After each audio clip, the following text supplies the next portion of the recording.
Etiye for me mamuni akwaba eba Melodies Podcast YouTube channel so mesre and okay be na click notification bell on the so am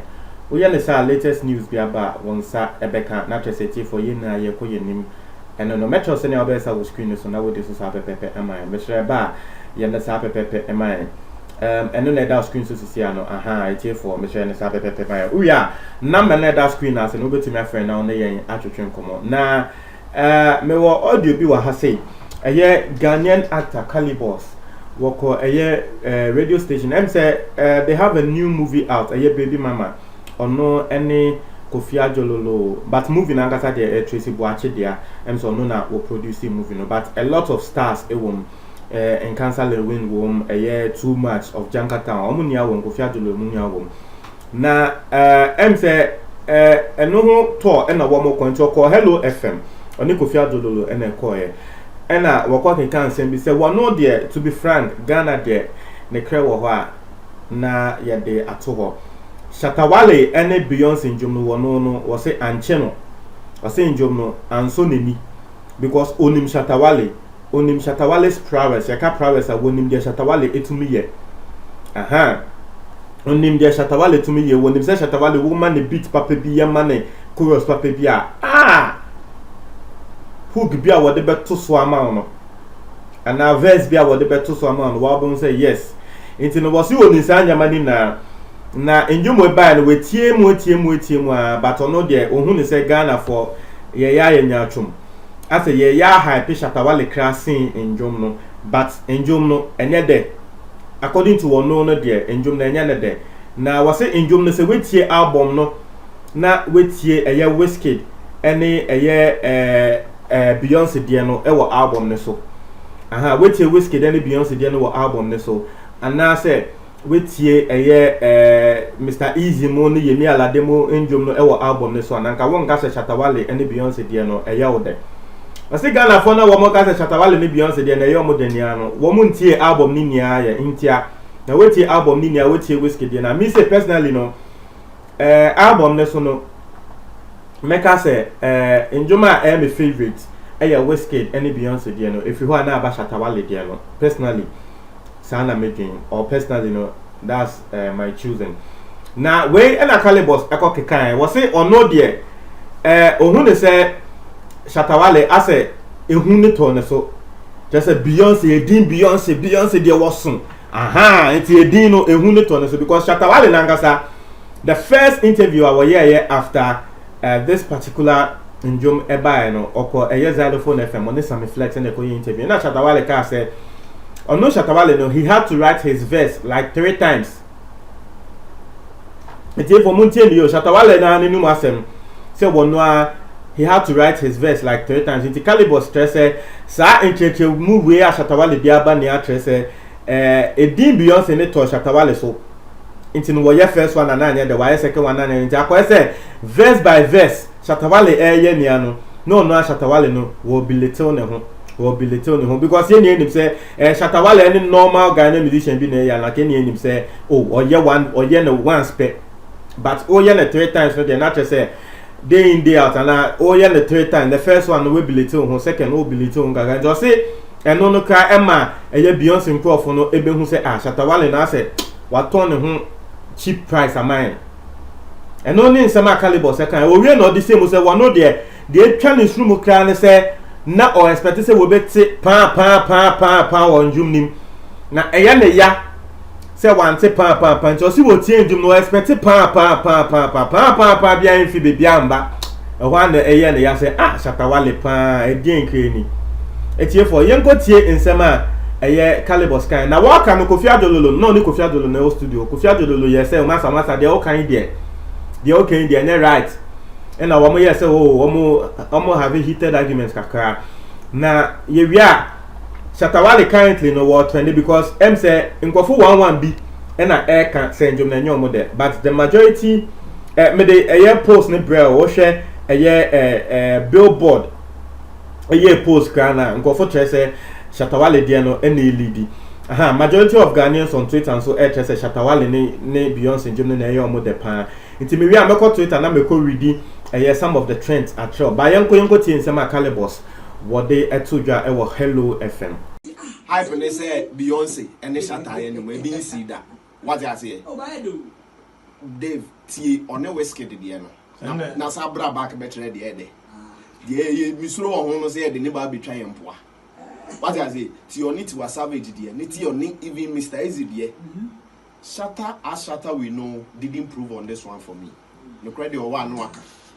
You could have done better. On one end to an interview, because he sent first verse or yeah. You were like, we are seeing wedding,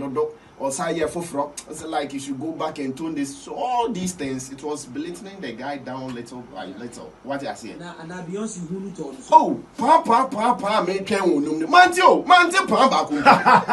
But I come on Pamba, when Beyonce first Papa, Mantio, Shatawale, this Mantini did so boo. I said, you know, said Beyonce or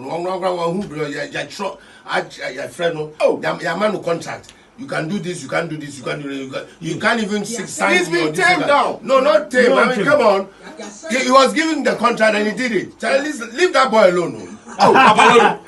but you see, specifically, they are promoting the person more than the song. No. The thing is, well, fine. If we promote Shatawale more than the songs he is playing, what's the beef about it? There's no beef. The thing is, it's Beyonce. Let it be someone little, but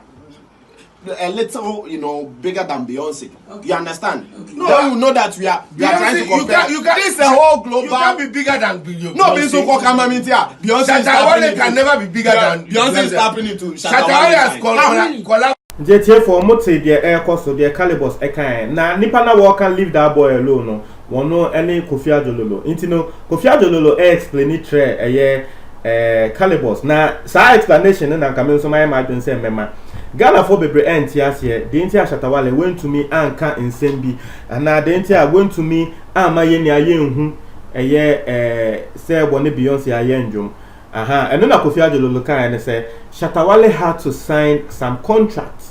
What you say? And no, your friend NDA. Woman nim a yellow mono. Your friend non-disclosure agreement. Now some non-disclosure agreements no. Say big musicians to say Beyonce more American musicians no. Some no more yet. Woman other musicians njuma. Omo ba sign omo de paperwork be bro. Into be read it through. Obema lawyer read it through. Now lawyer atretre mu atre say oh njum na woni nipa kono ye no ye mpese ye beti o signature wo so nti Shatawale ye ni say ni signature ye pa Stonebwoy dey a boy nti Stonebwoy kan na ko ni Beyonce ya na kasa a boy na dey bia Stonebwoy kan woni njum mu no na nka won ka nti no Shatawale ani nti no no so wan kan pa because non disclosure agreement no ewom say menfa wo signature enka vocals ne ho otherwise njom no yan fa won kan what you say nti wutie Wizkid die no Wizkid die na woni Beyonce ye kran na almighty Wizkid anka sample no Wizkid ampo ade bia woka Starboy tin ana Starboy no Wizkid wanka Starboy wo so wan bo ni din Wizkid kra nti wo mo a wo nim ne voice no wo mo eno be hu say oh Wizkid na eto sa part we nti wo bi nim ne voice a wo bia enhu ni pako a wato Shatawale de no so sa wan bo ni din Shatawale wan bo because non disclosure agreement NDA no wo ma sign it nti Shatawale asane de na trese waje atum say oh njum ne de me nka ho asame ntro bia eje mu ankasa mu de njum ne pie ena me yen so a me mfa me den me signature enka ho nti me signature no eno ne pa no nti no we na ese Ghana for etiase Ghana for bebre ntiase mo fi say Shatawale na ankasa na wan fa pa wan de ka tell Shatawale hwe na ko no wenya global we say na ka fiance wo de pa na be wo na kra na ka obetumi nya one verse ka sa verse no be no pa sa ama microphone who say yes Shatawale na aba no nti no eno any asema Kofi Adjololo kra wo explain it Calibos but Ghana for be brain person metiase minim de ntia Ghana for be brain person metiase won say this sort of things no it doesn't happen in our setting that is African setting no yenye bibi say Ema say ebi asa akode ne Shatawale ekoye njom ana asa akode ne yemfa ne say T-Flow ana Strongman ekoye njom like bibi sa any wo non disclosure agreement bi ani ho ebi a ebe word of mouth basa akode country we say oh masa menfa signature mba ebi a T-Flow o signature ana Strongman wo signature de bia wo use no men fe no mba aha into no eno ne nsema say nkrofo ti ase yes we are not used to it in Ghana and in Africa but abrochi sanete abrochi hono sanete into no say mo ti ase ema say enye Shatawale ne pe into na wan fa pa na me pese me ko Twitter Shatawale air trend still for a very long time for over a week ni Shatawale wa trend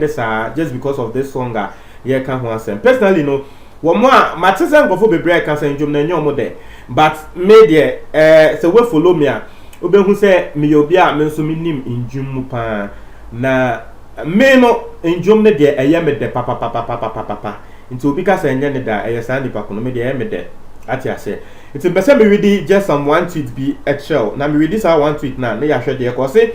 in spite of all the criticisms in spite of all the negative tags in spite of all the condemnation and hatred he still kept his momentum. He believed in himself and his craft, and now he has become the cornerstone that the builders rejected. Thank you, Shatawale. # already. Into when Sema will be can say, "What shot send your nan for a time Shatawale?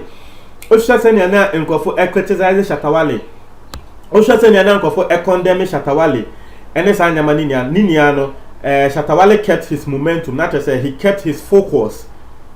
And I believe on no one and the craft mu and the cornerstone Shatawale has become the cornerstone that the builders rejected. Instead for Chewadin our comment box but me no yes it's a nice comment na the pakuya pass but yeah senkrofo pese one more blame no eto nkrofo so for hating Shatawale yeah mentia say if Shatawale was hated or Shatawale was condemned